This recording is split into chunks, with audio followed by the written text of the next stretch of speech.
Hello friends, welcome to GS now. दोस्तों, हम लोग इंडियन इकोनॉमी को देख रहे थे करंट अफेयर्स के पर्सपेक्टिव से। हम लोग 6 मंथली करंट अफेयर्स देख रहे हैं जो UPPSC UP triple S C PET के लिए बहुत इंपॉर्टेंट है। तो उसी कड़ी में अर्थव्यवस्था का अंतिम भाग, एक भाग हो चुका है, अंतिम भाग है ये, हम लोग इसको कवर करेंगे। और इससे पहले हम लोग का नेशनल इंटरनेशनल यूपी स्पेशल का पार्ट आ चुका है, अर्थव्यवस्था का एक पार्ट आ चुका है। तो ये पूरी तरह से कंप्लीट हो जाएगा अर्थव्यवस्था इस वीडियो के बाद। जो भी हमारे फ्रेंड्स पहली बार चैनल पर आए हुए हैं, ज़रूर हमें चैनल को सब्सक्राइब कर लें, जीएस नाउ 101 और टेलीग्राम चैनल का लिंक भी हमारे वीडियो के नीचे डिस्क्रिप्शन में मिलेगा आपको। जीएस नाउ 101 को ज़रूर सब्सक्राइब कर लें। आगे भी हम लोग आर ओ के लिए कुछ टेस्ट सीरीज या इसकी व्यवस्था कर रहे हैं, तो उसके लिए भी आप लोग ज़रूर टेलीग्राम ग्रुप से जुड़ रहे हैं, आपको सारी इन्फॉर्मेशन वहाँ प्रोवाइड की जाएगी। और चैनल को ज़रूर सब्सक्राइब कर लें, जिससे हम लोगों को मोटिवेशन मिलता रहे, आगे भी कार्य करने का मोटिवेशन में हमें साथ में मिलता रहे। तो चलिए सीधे अब करंट पे आते हैं। प्रतिस्पर्धा विधेयक 2023 को संसद में पारित किया गया है, उसके संबंध में कुछ इम्पॉर्टेंट बिंदुओं को देख लेते हैं। क्या चीज़ है? प्रतिस्पर्धा संशोधन विधेयक 2023 का उद्देश्य प्रतिस्पर्धा अधिनियम 2002 को संशोधित करना है। ठीक है, मतलब उससे पहले एक बार आ चुका है 2002 में यह विधेयक, उसी को संशोधन कर रहा है, जो प्रतिस्पर्धा और उपभोक्ता हितों पर प्रतिकूल प्रभाव डालने वाली प्रथाओं को रोकने के लिए भारतीय प्रतिस्पर्धा आयोग CCI अधिकृत करता है। इससे पहले ये चीज़ ध्यान दीजिए कि इसमें जो भी हम लोग करंट अफेयर्स पढ़ेंगे उसमें बहुत डीप नहीं जाएंगे, समय नहीं बचा है, पेट एग्ज़ाम 2 दिन बाद है, तो ऐसे में बहुत ज़्यादा डीप जाने की ज़रूरत नहीं। जो हम लोग को इम्पॉर्टेंट लगता है, जहाँ से क्वेश्चन आ सकता है, उतने चीज़ों को ही हम लोग कवर करेंगे इस करंट अफेयर्स में। और भी जो बने हैं 5-6 वीडियो, उसमें भी उतने ही कवर किए गए हैं, डीप नहीं गए हैं। तो प्रतिस्पर्धा आयोग का मूल उद्देश्य, जो विधेयक बना हो उसका मूल उद्देश्य क्या है कि वो 2002 के अधिनियम को संशोधित करता है और भारतीय प्रतिस्पर्धा आयोग को अधिकृत करने का काम करता है ये विधेयक।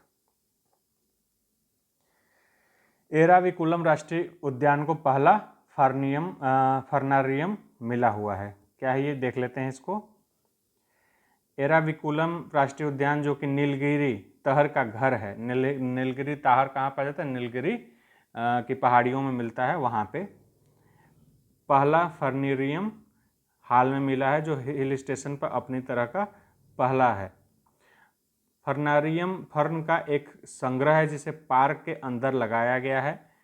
अधिकारियों के अनुसार फर्न की 52 किस्मों को पहले से लगाई जा चुके हैं और पार्क के में पाए जाने वाली फर्न की सभी 104 किस्मों को कवर किया गया करने की योजना है।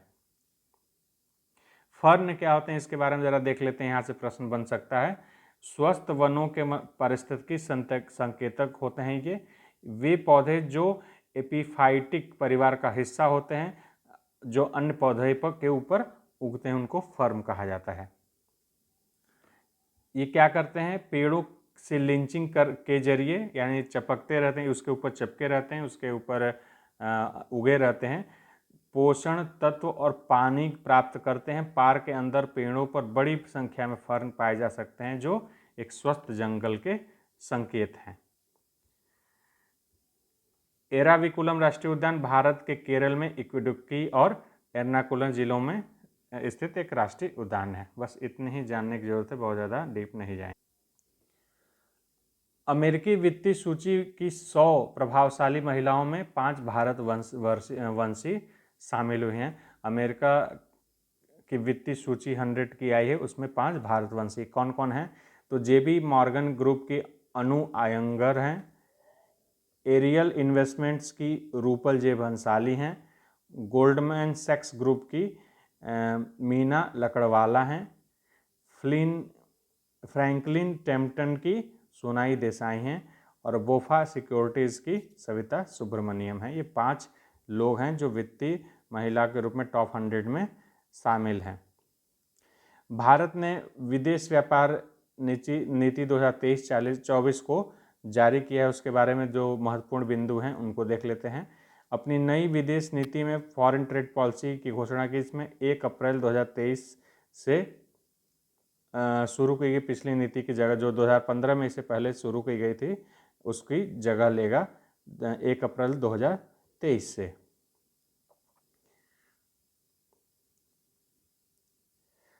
भारत का कुल निर्यात 750 अरब डॉलर के आंकड़ों को पार कर इस वर्ष 760 अरब डॉलर अमेरिकी पार कर गया है। ये एक इसमें इम्पॉर्टेंट टॉप बिंदु है। इसके अलावा नई विदेश नीति व्यापार नीति में 2030 तक भारत के कुल निर्यात को 2 ट्रिलियन डॉलर तक बढ़ाने का महत्वाकांक्षी लक्ष्य निर्धारित किया गया है, जिसमें व्यापारिक और सेवा क्षेत्रों में समान योगदान शामिल किया जाएगा। नई विदेश नीति के 4 प्रमुख स्तंभ हैं, इनको देख लेते हैं क्या क्या हैं। सबसे पहला क्या है, इसके उद्देश्य निर्यात को बढ़ावा देने, प्रोत्साहन आधारित प्रणाली को छूट और प्रदाता आधारित व्यवस्था में बदलना है। दूसरा इसका उद्देश्य क्या है, निर्यातकों, राज्यों, जिलों और भारतीय मिशनों के बीच सहयोग को बढ़ाना है। तीसरा उद्देश्य है लेन देन की लागत को कम करना और व्यापार संचालन में सरलता के लिए ई पहल की शुरुआत करना।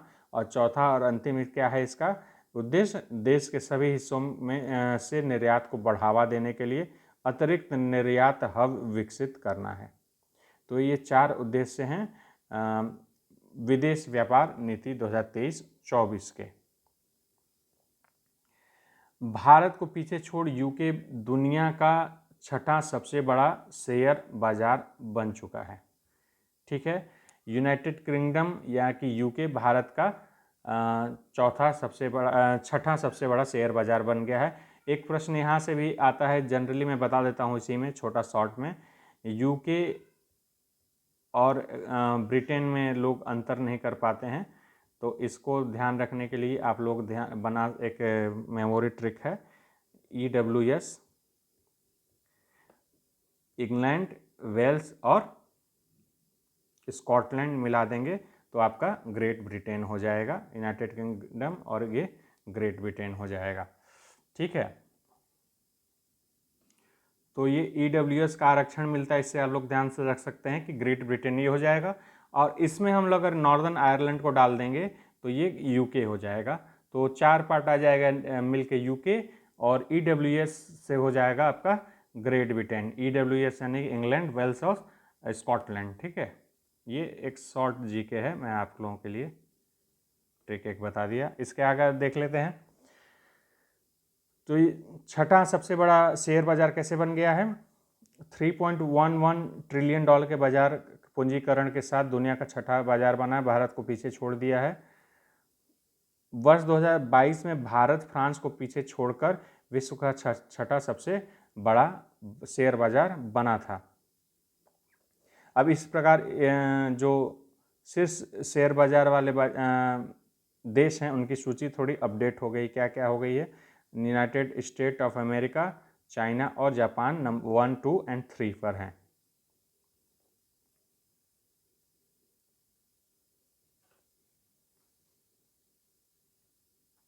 मूल पशुपालन सांख्यिकी 2002 का विमोचन किया है। इसमें बेसिक एनिमल हस्बेंड्री स्टैटिस्टिक्स को 2022 को रिलीज किया गया है। उसमें हम देख लेते हैं पशुपालन सांख्यिकी की क्या क्या मुख्य बिंदु हैं, उन लोग को देख लेते हैं। देश में कुल दूध उत्पादन 221 मिलियन टन है। ठीक है, जो कि 5.29% के वार्षिक वृद्धि दर्ज की गई। इसमें 5 प्रमुख राज्य जो हैं दूध उत्पादन में, ये देख लीजिए इंपॉर्टेंट बिंदु है। कौन कौन से हैं, तो पहले पे है राजस्थान, फिर दूसरे पे है यूपी, तीसरे पे MP और चौथे पे है गुजरात, और 5वें पे है कर्नाटक। तो राजस्थान, यूपी, MP, गुजरात, कर्नाटक, ये आपके टॉप 5 राज्य हो गए दूध उत्पादन में। सबसे बड़े मांस उत्पादक राज्य कौन कौन से हैं, तो महाराष्ट्र नंबर 1 पे है, उत्तर प्रदेश फिर है, फिर वेस्ट बंगाल है, फिर आंध्र प्रदेश है, फिर तेलंगाना है। तो महाराष्ट्र, उत्तर प्रदेश, पश्चिम बंगाल, आंध्र प्रदेश, 4 लोगों का नाम याद रखिए, ये मांस उत्पादन में है। ऊन उत्पादन में नंबर 1 पे कौन है, तो राजस्थान है, फिर जम्मू कश्मीर है। 2021-22 के दौरान दूध की प्रति व्यक्ति उपलब्धता जो थी 444 ग्राम प्रतिदिन 444 ग्राम प्रतिदिन है, जो पिछले वर्ष की तुलना में 17 ग्राम प्रतिदिन अधिक है। 2021-22 में अंडों के प्रति व्यक्ति उपलब्धता 95 नग प्रति मतलब 95 यूनिट पर ईयर था और मांस की प्रति व्यक्ति उपलब्धता 6.82 kg पर ईयर था। ये इतना इम्पोर्टेंट नहीं, मेन ये ध्यान रखिए इसमें क्या क्या इम्पोर्टेंट है। तो सबसे ज़्यादा इम्पोर्टेंट आपका दूध वाला है, इसके अलावा मांस वाला है, यही सबसे ज़्यादा है। इसके अलावा थर्ड पॉइंट में ऊन वाला है। ठीक है। बेंगलुरु में पहली मेथनॉल से चलने वाली बसों का अनावरण किया गया है। किसके द्वारा किया गया है? तो परिवहन मंत्री नितिन गडकरी जी के द्वारा किया है बेंगलुरु में 12 मार्च 2023 को। MD-15 यानी 15% मेथनॉल के साथ डीजल बसों का पायलट परीक्षण बेंगलुरु में विधान सौधा से सभा होगा शायद किया गया था। M100 100% मेथनॉल के प्रोटोटाइप को नितिन गडकरी द्वारा लॉन्च किया गया। Bengaluru metropolitan transport corporation, NITI Aayog, Indian oil corporation और अशोक लीलैंड मिलकर इस परियोजना का संचालन कर रहे हैं। भारत बांग्लादेश मैत्री पाइपलाइन का उद्घाटन किया गया है। एक सीमा पर ऊर्जा pipeline cross border energy pipeline का उद्घाटन किया है नरेंद्र मोदी द्वारा। बांग्लादेश के प्रधानमंत्री शेख हसीना ने संयुक्त रूप से वर्चुअली तरीके से इसका उद्घाटन किया है। क्रॉस बॉर्डर पाइपलाइन है, भारत बांग्लादेश से मैत्री पाइपलाइन का इसका नाम दिया गया है। 131.5 किलोमीटर इसकी लंबाई है। ये कहाँ से कहाँ तक है? तो असम में स्थित नुमालीगढ़ रिफाइनरी लिमिटेड के पश्चिम बंगाल के सिलीगुड़ी स्थित विपणन टर्मिनल से बांग्लादेश के पेट्रोलियम कॉरपोरेशन BPC के पर्वतीपुर डिपो तक डीजल पहुंचाएगा। यानी इसको मैं सिंप्लीफाइड करूं तो नुमालीगढ़ ये असम में है, यहाँ से बांग्लादेश में जाएगा, उसका क्या नाम है? Bangladesh petroleum corporation Parbatipur depot. तो इसको ध्यान रखिएगा ये दो। ठीक है, अगला देखते हैं। बजट्स में देखिए कुछ चीज़ें आई हुई हैं, उसमें हम लोग शॉर्ट में केंद्रीय बजट को पूरा शॉर्टकट तरीके से इम्पोर्टेंट बिंदुओं को देखते हैं, कहाँ कहाँ क्या क्या चीज़ें हैं और क्या क्या योजनाएं स्कीम या कुछ चीज़ें लॉन्च की हैं, उसको बहुत ही कंसाइज तरीके से देखेंगे। देश की प्रति व्यक्ति आय लगभग 9 वर्षों में दोगुनी 1.97 लाख रुपए हो गई है। ठीक है, ये बजट के परिप्रेक्ष्य से है सारा कुछ, बजट का पॉइंट अब आने वाला है इसके आगे जो भी आप देखेंगे। भारतीय अर्थव्यवस्था का आकार बढ़कर विगत 9 वर्षों में विश्व की 10 सबसे बड़ी अर्थव्यवस्था में 5वीं सबसे बड़ी अर्थव्यवस्था बन गई है। बजट के आधार पर रुपए का खर्च और उसका आमदनी कैसे होता है देश में, उसको हम लोग देख लेते हैं। तो सबसे ज़्यादा रुपया कहाँ से आता है? तो उधार एवं अन्य देयताएं से आता है 34% या फिर 34 पैसे इसको मान सकते हैं। 34 पैसे का कहने मतलब अगर 1 रुपये है 100 पैसे हैं तो उसमें से। GST एवं अन्य कर से दूसरा है 17 पैसे, आयकर से 15 पैसे हैं, निगम कर से भी 15 पैसे हैं। ठीक है, तो इसमें सबसे महत्वपूर्ण में कौन कौन सा है? GST, अन्य कर, आयकर और निगम कर को ध्यान रखिएगा। सबसे ज़्यादा किसका हिस्सा है? तो उधार एवं अन्य देयताओं का। सबसे ज़्यादा अगर खर्च कहीं किया जाता है तो ब्याज अदायगी में सबसे ज़्यादा खर्च किया जाता है। 20% ब्याज अदायगी में हम लोग खर्च कर देते हैं। करों और शुल्कों में राज्यों का जो हिस्सा होता है वो हम लोग वितरित करता है केंद्र सरकार, उसमें 18% करों और राज्यों के हिस्से को दे देता है। शुल्कों में राज्यों का हिस्सा जो है उसको दे देता है। केंद्रीय क्षेत्र की योजनाओं के लिए 17 पैसे का या 17% का यूज होता है और केंद्रीय प्रायोजित योजनाओं के लिए 9%। इसमें अंतर को ज़रा ध्यान रखिएगा, केंद्रीय क्षेत्र की योजनाएं और केंद्र प्रायोजित योजनाएं दोनों डिफरेंट हैं। वित्त आयोग अन्य अंतरण के लिए 9 पैसे, रक्षा के लिए 8%, आर्थिक सहायता 7, पेंशन 4, अन्य व्यय में। तो इसमें सबसे इम्पोर्टेंट क्या है, पहला इम्पोर्टेंट है, इसमें लगभग जो मार्क किया सभी इम्पोर्टेंट है, इसको ध्यान रखिएगा, ठीक है। इसमें मूल रूप से ये 4 इम्पोर्टेंट है, ज़्यादातर ये इसी से कोई प्रश्न बनते हैं। तो आपने देखा ब्याज बजट में रुपया आता कहाँ से और खर्च कहाँ होता है, उसका प्रतिशत ध्यान रखिएगा। अन्य महत्वपूर्ण जो घोषणाएं की गई हैं बजट में अन्य स्कीमों के लिए, उसको हम लोग देख लेते हैं। तो बागवानी फसलों के गुणवत्तापूर्ण पौध सामग्री उपलब्ध कराने के लिए आत्मनिर्भर बागवानी स्वच्छ पौध कार्यक्रम की घोषणा की गई है। इसके अलावा श्री अन्न योजना भी घोषित की गई है। जिस श्री अन्न क्या है, कुछ स्पेसिफिक पौष्टिक अनाजों को श्री अन्न कहा गया है। श्री अन्न में कौन कौन से अनाज आते हैं, तो ज्वार, बाजरा, कुट्टू, रामदाना, कगनी, कुटकी, कोदो, चीनी, सामा आदि शामिल हैं। और श्री अन्न ये इनको बढ़ावा देने के लिए, इन अनाजों के बढ़ावा देने के लिए भारतीय बाजरा अनुसंधान संस्थान, जो कि हैदराबाद में स्थित है, ध्यान रखिए कहाँ स्थित है, भारतीय बाजरा अनुसंधान संस्थान हैदराबाद में स्थित है, उत्कृष्टता केंद्र के रूप में स्थापित किया गया है, जो इनके उत्पादन को बढ़ावा देगा। प्राथमिक क्षेत्र के ऋण अप्रयुक्त राशि से अर्बन इंफ्रास्ट्रक्चर डेवलपमेंट फंड की स्थापना की जाएगी, जिसका प्रबंधन राष्ट्रीय आवास बैंक द्वारा किया जाएगा। आगे बढ़ने से पहले दोस्तों, जो भी हमारे चैनल पर पहली बार आए हैं, जरूर चैनल को सब्सक्राइब कर लें और हमारे टेलीग्राम ग्रुप से भी ज़रूर जुड़ जाएं, जहां पे आपको और भी इंफॉर्मेटिव वीडियो मिलती रहेंगी। हमें सर्च कर सकते हैं GS Now 101 या GS Now 101, जो भी आप बोलना चाहें, और टेलीग्राम ग्रुप पे लिंक मिल जाएगा आपको डिस्क्रिप्शन में वीडियो के। चलिए अब आगे बढ़ते हैं।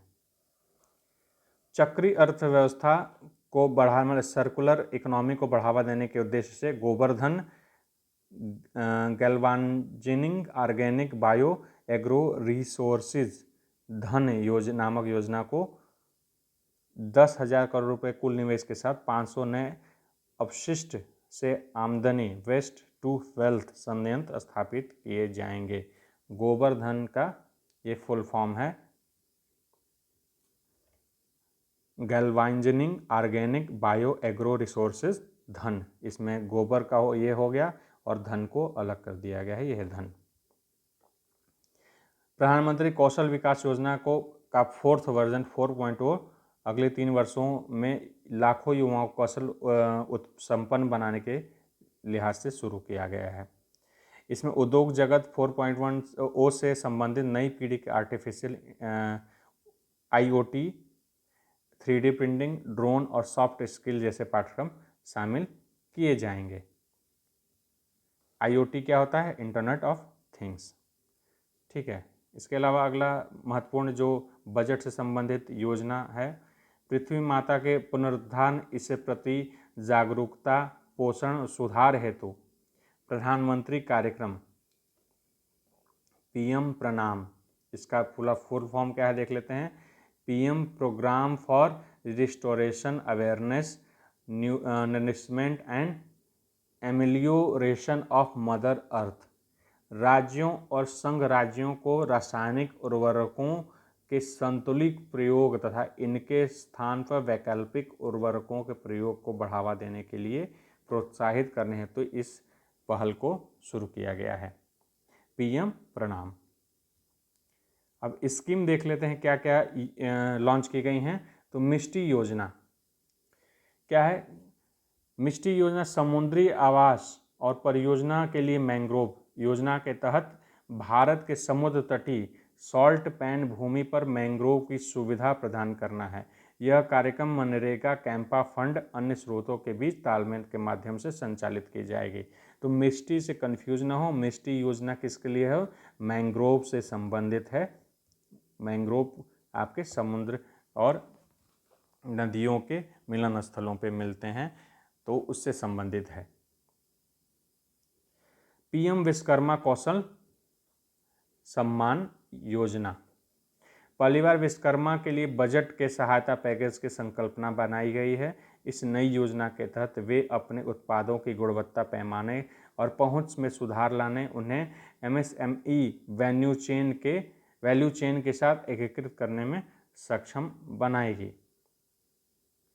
इसमें क्या स्पेशल कमजोर वर्गों के लिए क्या है सामाजिक सुरक्षा संबंधित, इससे अनुसूचित जातियों, अनुसूचित जनजातियों, अनपिछड़े वर्गों, महिलाओं, कमजोर वर्गों के लिए बहुत अधिक फायदा पहुंचेगा। कृषि हेतु डिजिटल पब्लिक इंफ्रास्ट्रक्चर बजट में कृषि के लिए डिजिटल पब्लिक इंफ्रास्ट्रक्चर का निर्माण किया जाएगा। डिजिटल पब्लिक इंफ्रास्ट्रक्चर का निर्माण होगा। इससे फसल नियोजन एवं स्वास्थ्य के लिए संगत सूचना सेवाओं, फॉर्म इनपुट प्रति बेहतर सुलभता, ऋण एवं बीमा, फसल आकलन के लिए सहायता, मार्केट इंटेलिजेंस और एग्रीटेक इंडस्ट्री एवं स्टार्टअप्स के विकास के लिए समर्थन के माध्यम से समावेशी किसान केंद्रित समाधान संभव हो पाएगा। कुल मिला के कहना चाहें तो डिजिटल पब्लिक इंफ्रास्ट्रक्चर का निर्माण हो जिसमें कि सारे चीज़ों का बेहतर आकलन फसल से संबंधित हो सकेगा और सुलभ सहायता मार्केट और इंडस्ट्री स्टार्टअप्स के जरिए इसमें मिल सकेगी। कृषि वर्धन नीति, एग्रीकल्चर एक्सीलरेटर फंड, युवा उद्यमी ग्रामीण क्षेत्रों में एग्री स्टार्टअप्स खोल सकें, इसके लिए प्रोत्साहन करने के लिए कृषि वर्धन निधि स्थापित करने का बजट में प्रस्ताव है।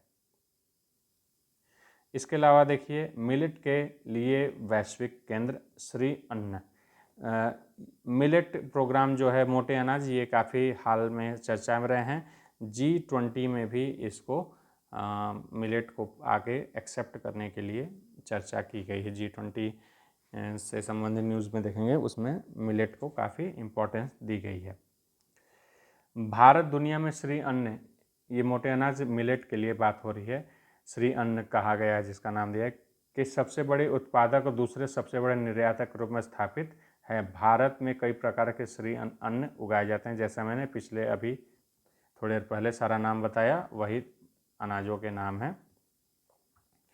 अब भारत को श्री अन्न के लिए वैश्विक केंद्र बनाने के लिए भारतीय बाजरा अनुसंधान संस्थान हैदराबाद, इसको ध्यान रखिए, इससे क्वेश्चन आने की पूरी संभावना है। तो ये पूछा जाए कि ये कहाँ पे स्थित है, क्योंकि इसमें G20 में भी मोटे मिलेट के लिए प्रस्ताव किए गए हैं, मोटे अनाजों के लिए, और इसको उत्कृष्टता केंद्र के रूप में स्थापित किया गया। तो एक क्वेश्चन तो बनता ही बनता है, तो ये प्रश्न जरूर ध्यान रखिएगा आएगा कि भारतीय बाजरा अनुसंधान संस्थान कहाँ स्थित है, तो हैदराबाद में स्थित है।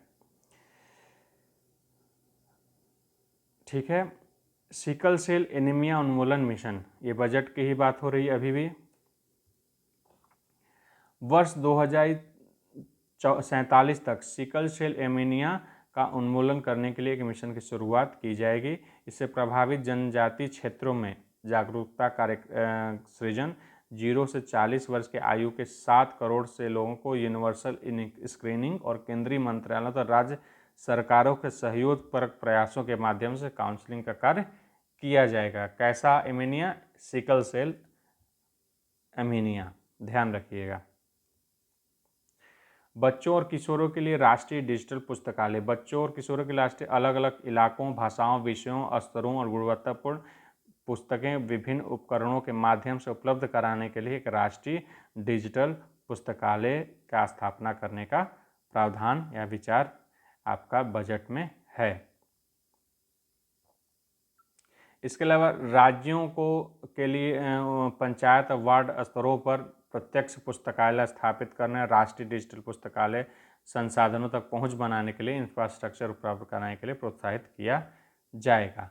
आकांक्षी जिले और ब्लॉक कार्यक्रम, आकांक्षी जिले कार्यक्रम को सफलता को बढ़ाते हुए सरकार ने हाल ही में स्वास्थ्य, पोषण, शिक्षा, कृषि, जल संसाधन, वित्तीय समावेशन, कौशल विकास और आधारभूत अवसंरचना जैसे विभिन्न डोमेनों में अनिवार्य सरकारी सेवाओं को पूर्ण उपलब्धता के लिए 500 ब्लॉकों को कवर करते हुए आकांक्षी ब्लॉक कार्यक्रम शुरू किए गए हैं। प्रधानमंत्री PVTG विकास कार्यक्रम, विशेष रूप से संवेदनशील जनजाति समूहों ये पीवीटीवी क्या टीजी क्या है, तो पर्टिकुलरली वल्नरेबल ट्राइबल ग्रुप्स का शॉर्ट फॉर्म है पीवीटीजी। ये जो हैं अति संवेदनशील जनजाति समूह जो हैं, सामाजिक आर्थिक स्थितियों में सुधार लाने के लिए इनको प्रधानमंत्री पीवीटीजी विकास मिशन शुरू किया जाएगा।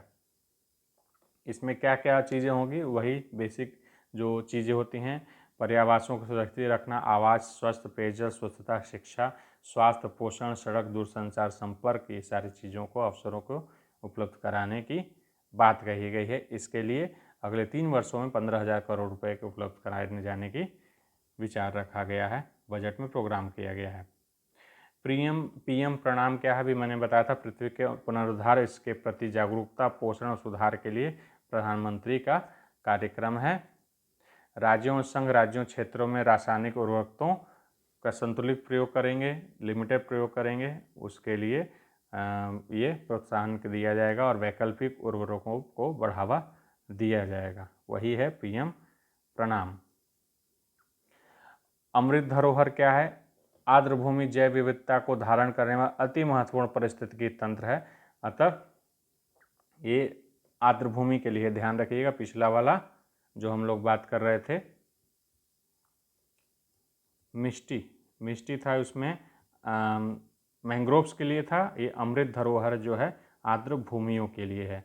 तो अमृत धरोहर के योजना के तहत क्या है, आर्द्र भूमि के इष्टतम प्रयोग, बढ़ावा देना, जैव विविधता, कार्बन स्टॉक, पर्यावरणीय पर्यटन अवसरों को स्थानीय समुदायों के साथ आय सृजन बढ़ाने के लिए अगले 3 वर्षों में क्रियान्वित किया जाएगा। वही है अमृत धरोहर। प्रधानमंत्री कौशल विकास 4.0 वो बता चुके हैं। तो अगला हम लोग देखते हैं, राष्ट्रीय हरित हाइड्रोजन मिशन। देश में हरित हाइड्रोजन व उसके सहायक उत्पादों के व्यावसायिक उत्पादन को बढ़ावा देने के लिए निर्यात के अवसरों के सृजन, मतलब कि इसको एक्सपोर्ट भी कर सकें, साथ साथ बड़े पैमाने पर रोजगार उपलब्ध कराने के लिए ये स्कीम लाया गया है, ग्रीन हाइड्रोजन। राष्ट्रीय हाइड्रोजन मिशन के तहत भारत प्रधानमंत्री अध्यक्षता में केंद्रीय मंत्रिमंडल 4 जनवरी 2023 को बैठक में मंजूरी प्रदान की गई है। नवीन और नवीनीकरण ऊर्जा मंत्रालय को इस मिशन का नोडल एजेंसी घोषित किया गया है। 2030 तक इस मिशन का लक्ष्य कुछ इस प्रकार है, इसमें देखते हैं क्या क्या है। देश में ग्रीन हाइड्रोजन की कम से कम 5 बिलियन मीट्रिक टन वार्षिक उत्पादन क्षमता का विकास करना। 2030 तक 8 लाख करोड़ से अधिक का कुल निवेश होने की संभावना है। इसी अवधि तक 6 लाख लोगों को रोजगार भी उत्पाद सृजन करने की संभावना है। कुल मिलाकर 1 लाख करोड़ से अधिक मूल्य के जीवाश्म ईंधन फॉसिल फ्यूल के आयात में कमी करना। ग्रीन हाउस गैसों के उत्सर्जन में लगभग 50 मिलियन मीट्रिक टन प्रति वर्ष की कमी करना। सरकार का मानना है कि इस मिशन से हरित हाइड्रोजन व उसके सहायक उत्पादों के निर्यात के अवसर उत्पन्न होंगे, उद्योगों व ऊर्जा के क्षेत्र में कार्बन उत्सर्जन की कमी आएगी तथा बड़े पैमाने पर उत्पादन और हाइड्रोजन का प्रयोग करने में सक्षम क्षेत्रों की पहचान की जाएगी और उन्हें ग्रीन हाइड्रोजन हब के रूप में विकसित किया जाएगा। तो इस प्रकार इकोनॉमी पूरा कंप्लीट होता है। अब हम लोग क्या क्या कंप्लीट कर चुके हैं एक बार देख लेते हैं। तो नेशनल कंप्लीट हो चुका है, इंटरनेशनल कंप्लीट हो चुका है, यूपी स्पेशल कंप्लीट हो चुका है, इकोनॉमी कंप्लीट हो चुका है और इसी में इंक्लूडेड कुछ पार्ट एनवायरनमेंट के भी थे, तो ये भी कंप्लीट हो चुका है। अब अगला बस व्यक्ति विशेष और कुछ जो स्पेशल होंगे मतलब कि जो कुछ करंट ज़्यादा लेटेस्ट ये सितंबर महीने में जो इम्पोर्टेंट टॉपिक होंगे उनको कल परसों में आपके सारे वीडियो आ जाएंगे। इस प्रकार पूरा करंट अफेयर्स आपका कंप्लीट हो जाएगा। तो जो भी चैनल पे हमारे नए हुए हैं दर्शक जरूर चैनल को सब्सक्राइब करें और हमें मोटिवेट करें। टेलीग्राम ग्रुप से भी जरूर जुड़ जाएँ। RO के लिए भी अगला प्रोग्राम आने वाला है जो कि पेट एग्ज़ाम के बाद इसको जारी किया जाएगा, तो टेलीग्राम से भी ज़रूर जुड़ रहें। Thank you for watching GS now. Take care.